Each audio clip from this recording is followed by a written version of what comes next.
2 दिवसांपूर्वी राजगड पोलीस स्टेशनच्या हद्दीमध्ये जे आपली बॉर्डर आहे पुणे जिल्हा आणि सातारा जिल्हा ही जी नॅचरल बॉर्डर आहे नीरा नदी, त्या नीरा नदीमध्ये एक बांधलेल्या अवस्थेत पुरुष जातीचा मृतदेह हा आढळून आला होता.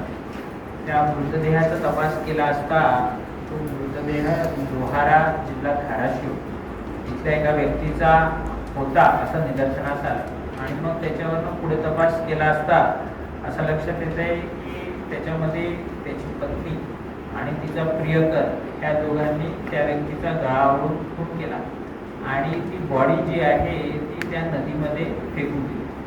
त्यामध्ये आम्ही रात्रीतूनच ती संबंधित महिला म्हणजे त्या मयत व्यक्तीची पत्नी आणि तिचा प्रियकर, मयत व्यक्तीच्या पत्नीला पुण्यातून तर तिच्या प्रियकराला अंडूर जिल्हा धाराशिव इथून आम्ही अटक केलं आणि त्यांना आज कोर्टात हजर केलं. त्या दोघांची आपण 17 तारखेपर्यंतचा पोलीस कस्टडी रिमांड हा आम्हाला प्राप्त झाला. कारण काय?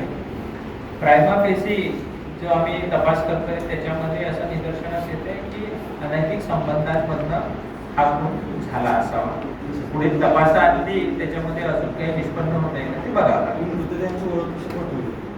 मृतदेहाची जी ओळख आहे त्याच्या कपड्यांवरनं आम्हाला जो टेलर मार्क मिळाला तो लोहारा जिल्हा धाराशिव इथला होता आणि मग त्यावरनं त्या टेलरशी संपर्क करून आम्ही तो व्यक्ती कोण आहे त्याची ओळख पटवली.